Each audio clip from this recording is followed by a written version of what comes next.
Starting live. Hi peeps. Finishing off my seafood soup. Hey, you see it bubbling away? Can you see it bubbling away?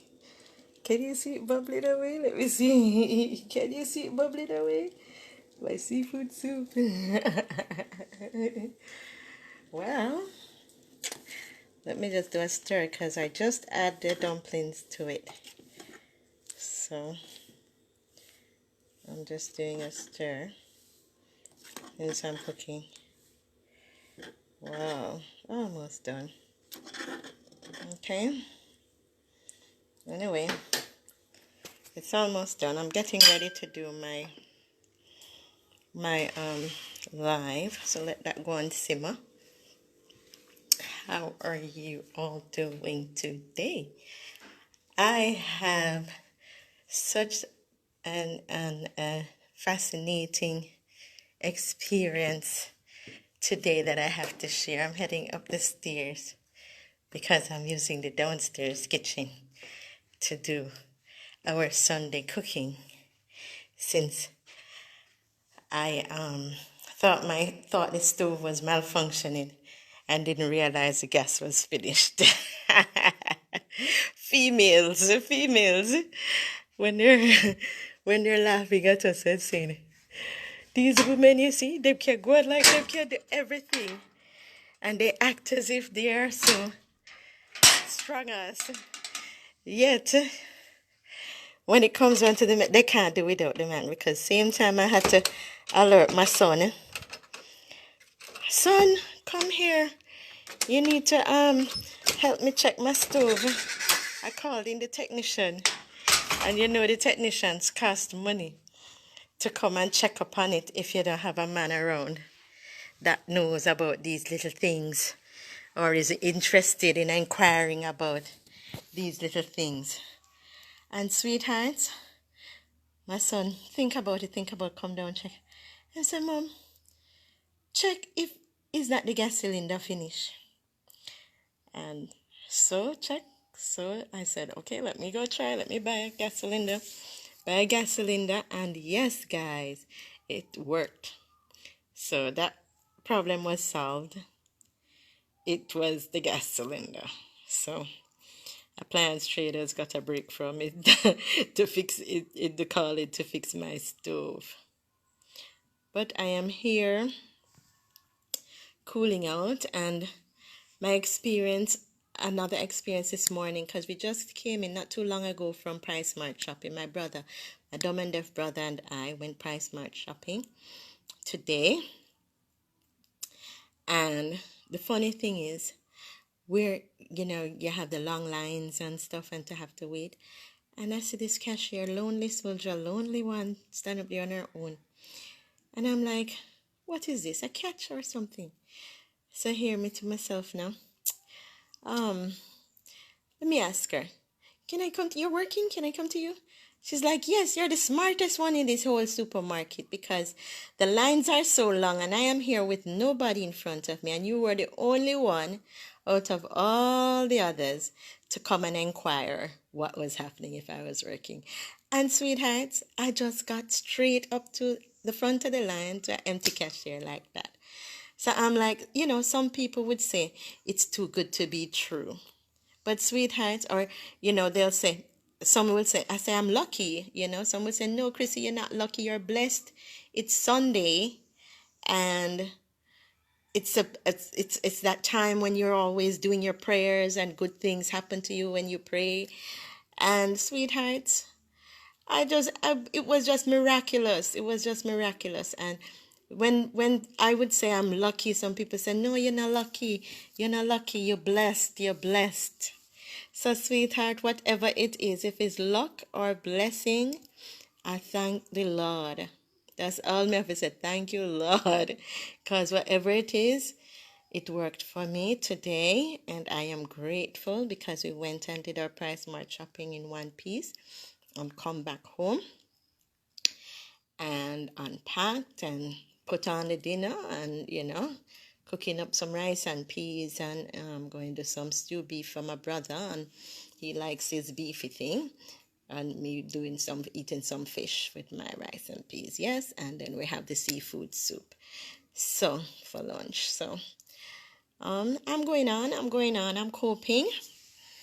I'm coping, and I have to be grateful because some people can't even get up out of bed in the morning. The way how they're so um, pained or ill or miserable or depressed or whatever it is. So in all cases, all situations, I have to say thank you, Lord, because it's refreshing for me to wake up and can greet the morning and the sunrise and the plants and interact with them, and say a prayer and give praises of gratefulness in the mornings, because sometimes you really can't do that because the environment around you, sometimes the people around you, they make you so overwhelmed that you're so depressed that you don't even feel motivated to wake up and go say your prayers and to give thanks, because you're like, what is this? Did I drop into hell with these people around you? You know? So I am grateful, guys. I'm grateful because it's a beautiful morning. It's a beautiful day. I did my physical exercise as well as my mental exercises. And I have to say thank you, Lord. And then we can put on a plate of food, a pot of food to cook for me and my brother. My son, if he wants, well, my son and I is doing car sharing. So as soon as I come in, he goes out, because I guess it's car sharing. So whatever activities or chores he had to do on the road, I do mine earlier, and then he takes it to go do his own later. So I'm okay. Just sharing for the others who is wondering what is happening today, since I haven't come on Facebook since morning because I've been busy around the place. As I said, sometimes it's good when you do time management, manage your time properly, to say, okay, you get a proper rest, and you put aside the activities that you're going to do throughout the day or even the next day. You plan ahead instead of sitting there and waiting on the spur of the moment to plan. When you do that, it's like you're planning to fail, because you surely can't get certain things done because you didn't sit and say, okay, later on I'm going to do this, or at this time I'm going to do that, or tomorrow I'm going to try and put in some effort to do certain things, and get certain things done. And one step at a time, little by little, it will get done. It will get done. And it's just that some people are so anxious and pushing you. You need to do it now, you need to do it now. But sometimes you're not in the mood to do it now. So you have to recognize and realize that up to the mood that you're in plays a part in how and when you do things. It's like a mindset. You have to set your mind to doing certain things, and then you go ahead and do it. So I hope you all are having a beautiful Sunday, like I am. As I say, I'm grateful and feeling blessed. So let's take on new challenges as the days go by, because if you have mastered whatever it is that you feel that you have been working on over the years, then it is time to take on that new challenge. Today, speaking with one of the young ladies in Price Mart when I was shopping, she shared with me that her 3-year-old is having attitudes already. And she's like, oh my God, the 3-year-old is having attitude already. And she said, I think she's following the 13-year-old. I have 2 kids, and I'm overwhelmed. And guess what? I'm going to run away. They don't know that one, but I'm going to run away one day. And I'm like, I didn't know mothers run away. I thought it was the children that run away from home. Hello, Letitia. Good morning to you too. Nice to see you saying hi and good morning and not being shy. That's good. So, as I was saying, the young lady was like, she's gonna run away. As a mother, she's gonna run away. And she's like, this it's gonna be hard, it's gonna get harder, it's so hard. I'm like, it's okay, darling. From you start training the children as they come out into the world, it gets easier. It's hard, but it gets easier as you go along, as they grow up, because they will become accustomed to whatever it is you're doing in the home.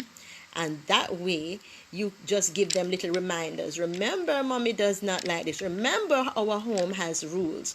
Remember, we go by this and that. And the children will automatically fall into the right place to doing the right thing. It don't make sense. My girl was just planning up.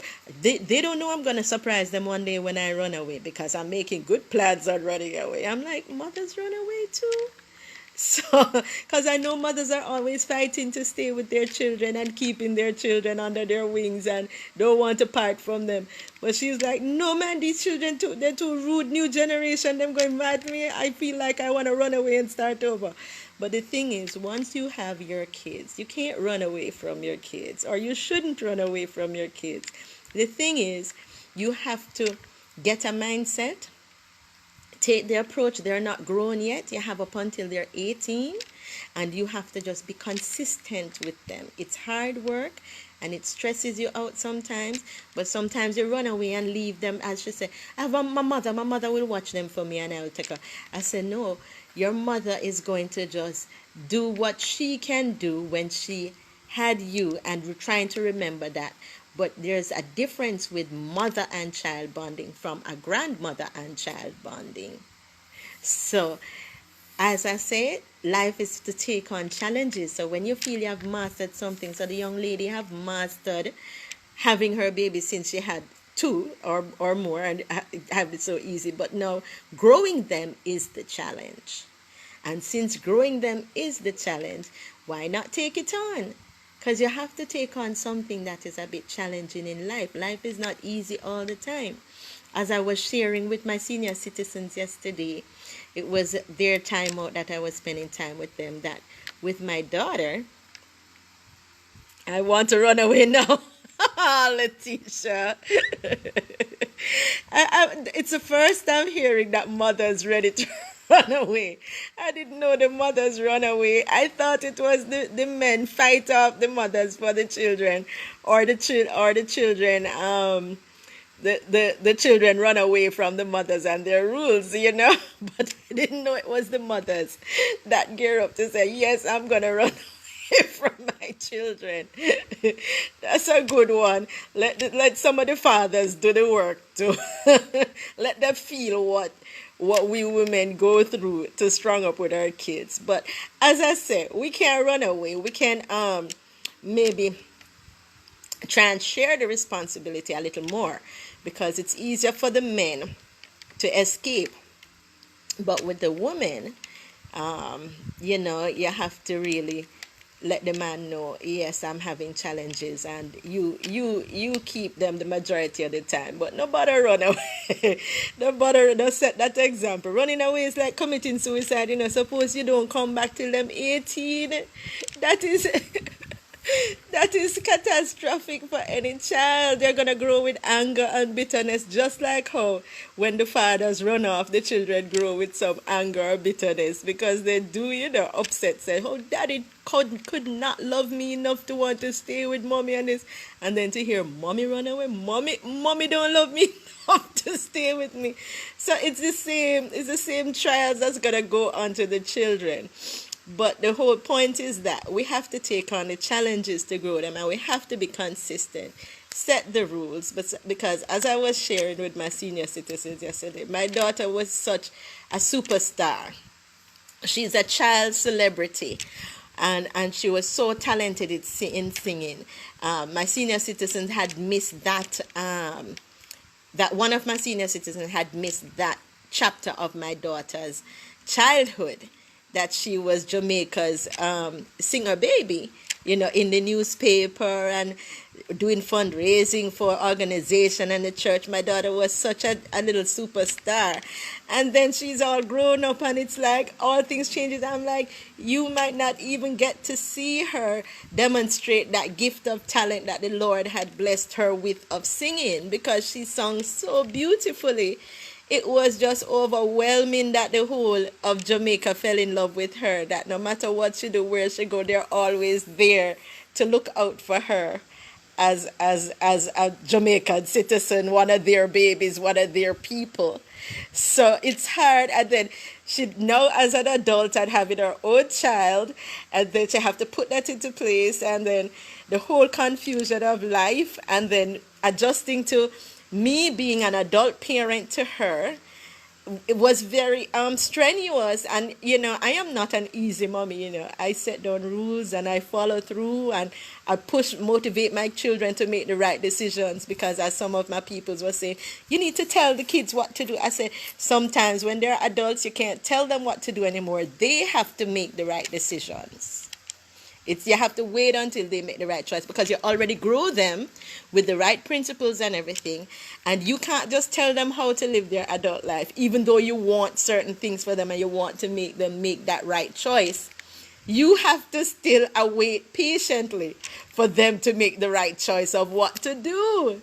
And sometimes I know we parents run out of patience and we're like, say the wrong thing. We just say the wrong thing and upset the whole equilibrium of mother-child parenting, and then everything get chaotic, and this one angry and that one angry whenever it is done, because my mouth is famous for that. Whenever it is done, I just have to laugh and take with myself. I take with myself and say, I leave it up to my other people, because I know I have a family support, a Jamaican support.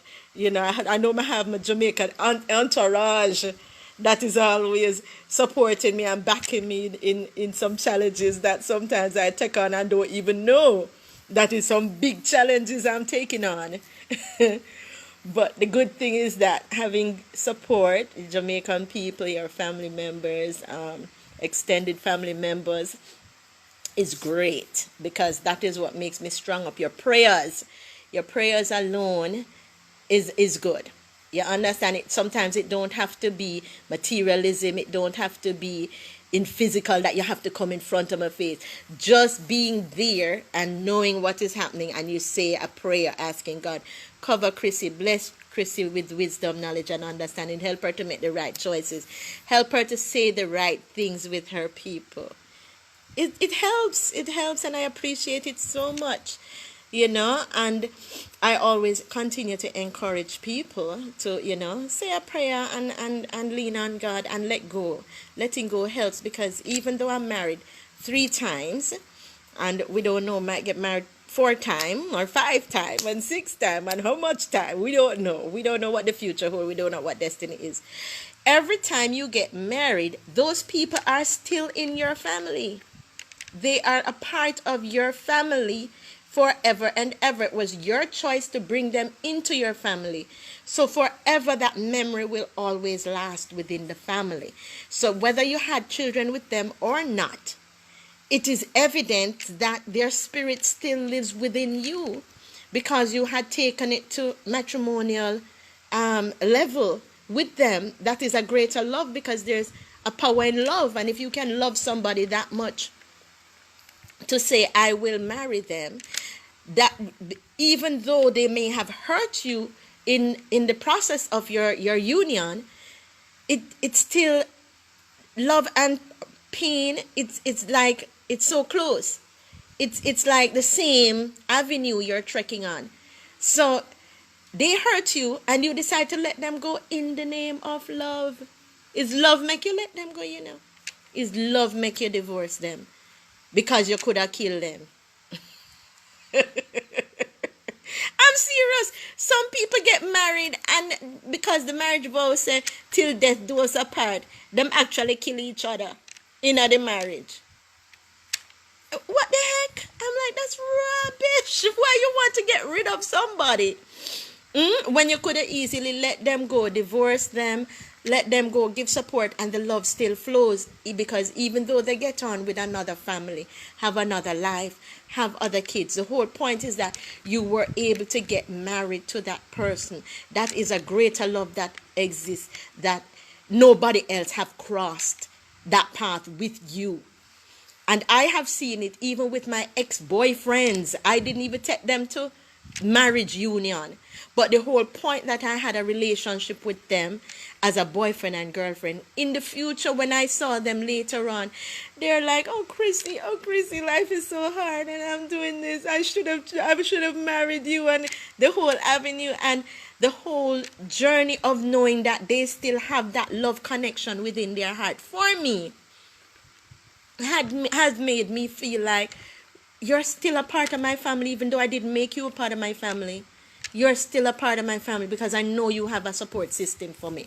You have a support thing going for me. You have something going for me that when I ever shout out and I cry out and say I'm having life hard, I know people like you would be like, if she did just marry me, I would have make sure everything is all right. I would have make her go through all of that. That partner that she chooses to get married to is giving her hell or putting her through. So therefore, even your ex-boyfriends that you didn't even take to the marriage altar, because there's a power in love, they have some kind of energy, some kind of love support for you. So when you choose to marry a person and bring them in your life, in your family, it's a lifetime thing. It is going to follow you for that whole journey of lifetime till really death do us apart. But let it not be that is you or him have to kill each other to part. And even when they die, the spirit lives on. Because my first husband died, and sweetheart, his spirit reigned. It reigned in my daughter, it reigned in his friends, it reigned in my home with people around remembering him. And when I go around to do business transaction, they remember him and say, yes, then his wife. And, it's like that love is still there. And so that's why I say, you bring people into your family through love. It's an everlasting thing, and you have to know how to live with them, how to make it work, whether you marry them, divorce them, they die or whatever. Just keep loving and just keep living. You can't hate a person because they hurt you, because maybe they cheated or they lied to you so many times, or them spend out the whole of your money and make you broke and end up into maybe poverty for a good while. You can hate them for a while, but you can't hate them forever. Because guess what? There are other people out there doing that same thing to others. And money is for spending. And if they come into your life because of the money, is the money that they love that attracted you, and them are going to spend it out and done it and leave you broke. And what you're going to do, you should have put things into place to prevent that scenario from happening. So when you have your children now and they're following that traits of your partner or your ex-partner, then you have to remember it's two of you make the person. So if you can't relate, it don't make sense as you as a mother going to run where, you as a father going to run where. You have to split that upbringing. You have to let father know, hey, 50% of the time is supposed to be with you, If it's not with you, you need to come around then and just, if I can't send the child to be with you because of circumstances, or your partner you take up today don't like the child or is not being fair or whatever, it's still, well, you ask the person, can you come around and spend the time? If it's still not working that way, well, you have to envision that the person is there and create some kind of relationship away from the person relationship who you have broken apart from. Create that relationship, sharing about with the child. Say, your father used to do certain little things, you remind me of him, and it was so upsetting. You're going to still do that? Even a simple little talk like that, why are you doing that? You're doing that just like him, and it used to upset me, and now you're doing it to upset me, is it? Because sometimes they do bring forth the father's behavior, and sometimes when you look on the child looks split in the image like the father. And you're like, oh no, that's going to drive me wacky. I hate that. But the point is that you had loved that person in the beginning to bring the child in the picture. So you just have to be consistent and teach a child. When you're with mommy, this is mommy's rule. This is what mommy approves of. And because this is her rules and this is what she approve of, please abide by it, because you and I now have to share a house. Would you like me to run away like how daddy took away himself? No. So let mommy and I fight it out, right? Together. But as them say, some men really want the children. I say, if a man a fight for the picnic, me we give them, Me we say take it. Because at least me get my freedom. To go enjoy life and go party and have a ball, but we say take it. When the man them realize that I'm having too much fun, them hurry up, care about the children and say, keep your picnic, you're too disgusting. Keep your picnic. And there's nothing you can do about it, because it's your child and you have to just battle it out until the child becomes of adult age.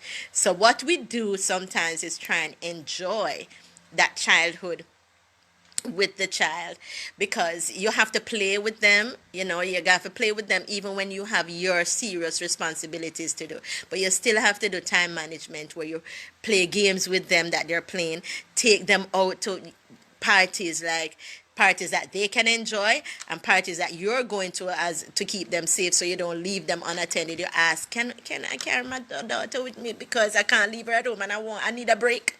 I need a break. I need to go out and listen to some good music and talk to some adult people and speak in pure baby language. And it's driving me crazy.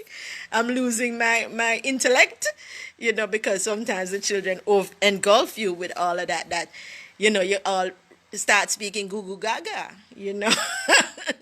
So sometimes it's really good to, to have your adult friends with kids. And if you don't have adult friends with kids, like it took me some years before my adult friends started having kids, because I started out early from 1920, those age group. So by the time I went out with my adult friends without kids, they were all ready to babysit and chip in with watching my daughter. Even when I am dancing and partying and whatever, my daughter would come up to dance and party with me. And sometimes they would even keep an eye on her till she would sometimes drop asleep at the party or the table and chair while mommy dancing and having a ball, shaking her legs, singing and carrying on. So it's like you have to implement a little fun activity within the child rearing, and you have to let them know you are here to keep them safe. It's not safe to just leave your kids all over, or they just run out as they like. And let them understand their house rules and their going out rules and their rules in behaving in certain places, because I don't know, some of these children nowadays believe that there are no such rules as to what is expected of them and how they're supposed to act in certain places and around certain people. You have like adult talking and they're in the middle of the adult conversation interrupting. Now you have to let them know when adults are speaking, you have to let the adults speak, because that's your turn to talk, and the adult will include you if they need to ask you your opinion or have a conversation with you. But when they're finished, then it has to be adult and adult conversation. And you as a child now has to find something to occupy your time, which is constructive and not destructive behavior. So sometimes you will carry out like a little book or a puzzle book, or, a little puzzle to make, or, something that is child friendly and something that they play with, like on the tablet that they play or the cell phone, and then put on the games and stuff to keep them occupied until, you finish your conversation with your adult friends to get some laugh in and some serious business and some serious topics covered. But running away, I don't think that one is the solution, because even when they get big and you come back into their life, they're going to be like, who you? Where were you when I needed you? And it's going to be a different scenario of fight, So, it's going to take a challenge. It might all take you to the counseling same way. So you might as well just do the work and get it over with. And at least the child knows you, loves you, that you were always there in their life, and you never just pawn them off on somebody else to come get an easy way out, to wait until they're big to take it back over, But we don't know. The challenges of life make us make some weird decisions. Pray about it, I would say also. Because if if child rearing is becoming so dangerous too, because some parents become mental, it really drives them crazy where they even want to hurt the child. They maim the child, they sick the child, they cripple the child, they do all sort of things. Some Because if the adult is mental, the, it is more than likely that, like they have a mental illness, it is more than likely that they might mentally ill their child too, to make the child be in the same situation like them, because that is the only way they know how to cope. So you have to be careful. If that is going to be the scenario, then it would be better if you pass the child over to the father, because if the child is healthier, the child can help the mother with the mental illness. But if the child becomes mentally ill like the mother, then it's like the two people can't help each other. Nobody can help each other. You have to go now to find an outside party to try and intervene. Well, I guess the mother would be already seeing a psychiatrist or a counselor or somebody. So on a regular basis, then, if any triggers arise, the child will know automatically, I have to go to the psychiatrist or the counselor, So it just depends. But as I say, I never know mothers run away from the children too. As much. I'm just hearing a lot of it now. It's more than one time I hear it. So, it's a wake-up call. It's a wake-up call.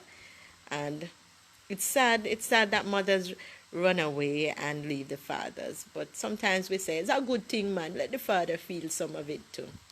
And take on some of the burden. We women need a break sometimes too. But make sure that you come back quick. If you run off for like 6 months or a year, it's bad and not so bad. But run off for the whole 18 years and then come back, that's a ouch.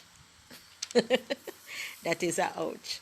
So, but it's just the challenges of child rearing. And it was a beautiful experience, I believe, because it's a chapter you can't relive, because with every child, it's a different scenario that arises, a different structure, a different challenges, because each child have their own mind and their own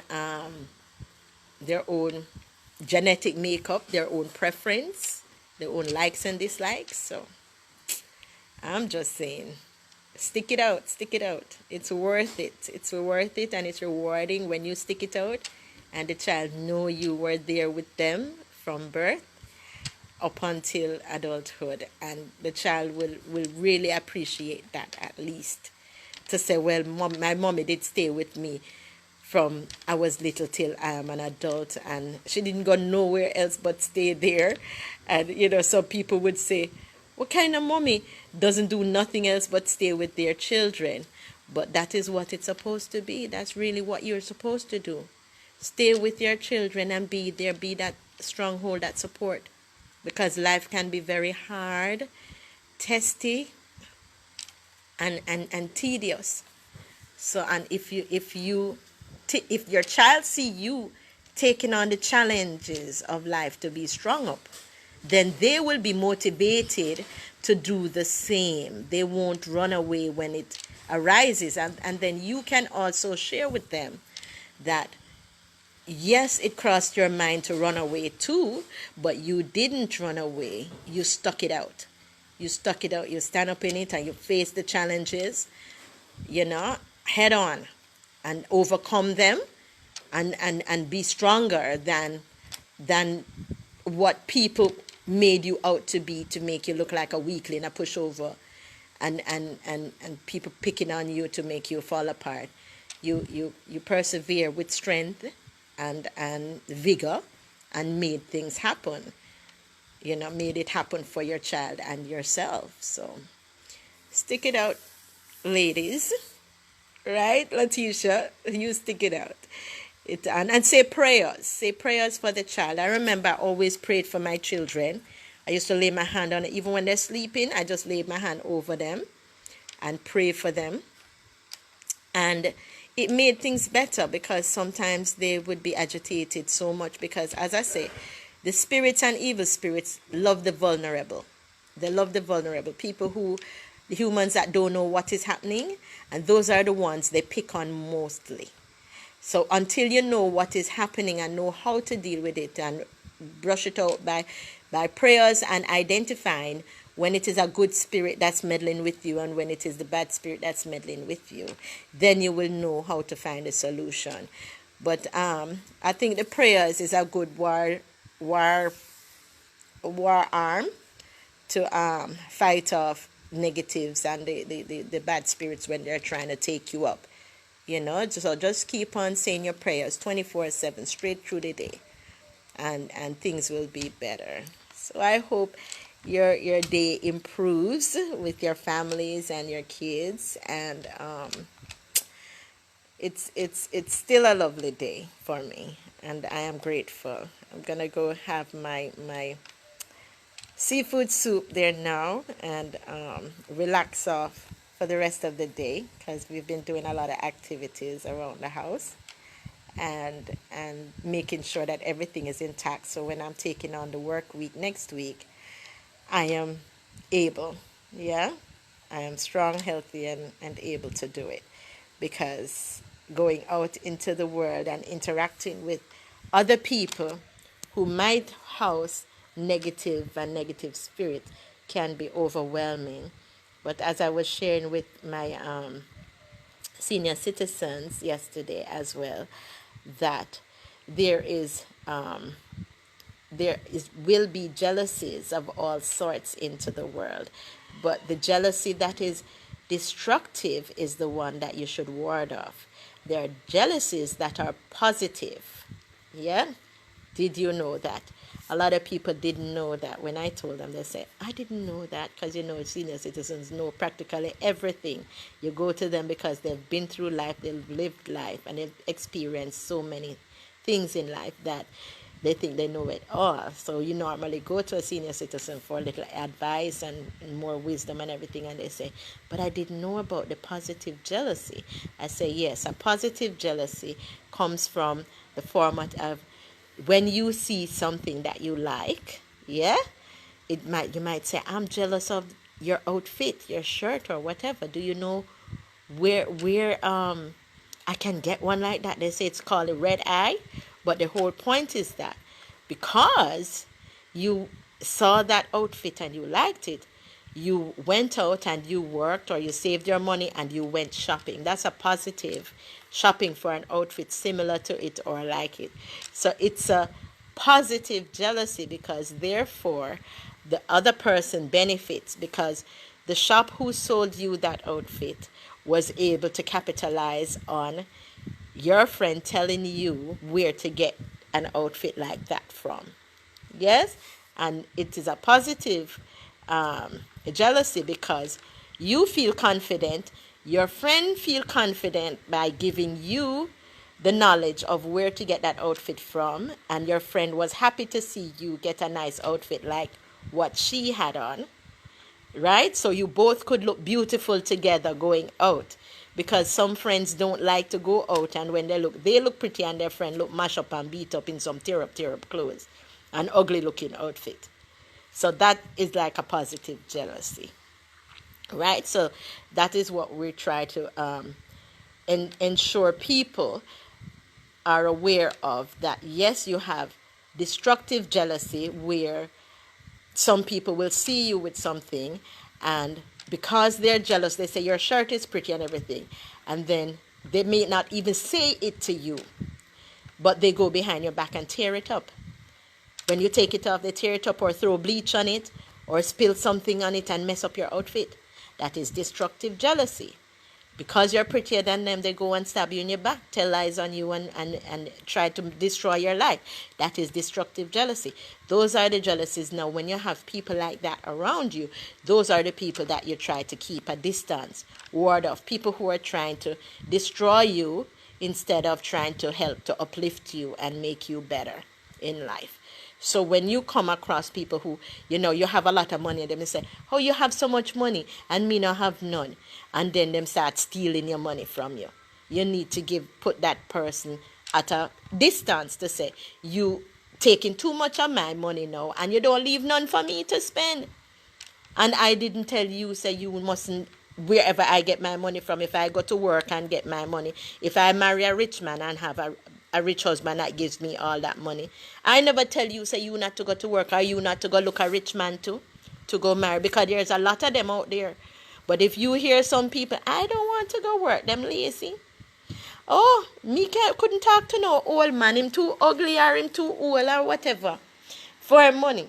But yet them want your own though, and they are taking it from you and don't leave none for you. Those are destructive persons who you don't encourage into your life. Yeah? So it is called jealousy destructive or jealousy positive. You stick with jealousy positive. Those people who uplift you. Yes, you want a job, I will get you a job so you can make a money too. Yes, you want an old rich man like what me have to make money. Yes, you want a nice old rich one here. He will give you some money too. And you can take it. That is positive jealousy. Right, guys? So it's just a clear understanding where you have people around you who is going to mash you up, tear you down, and you have people around who is very supportive and uplifting. You need to know to identify that. You need to know to identify that and work with that and make the best of it. So have a good day now. I'm going to have to go. I'm walking away, so I am going to have to go and eat my lunch. And you guys have a wonderful day now, and make sure you have a good, healthy meal, because that's going to make you strong up to can do the work. And yes, Letitia, you need that energy for your busybody children, keeping up with them, because that's what it is. Children keep you fit, alive, and alert. So put out your best foot forward when it comes on to them. All right. You take care now and bless up. Love you guys.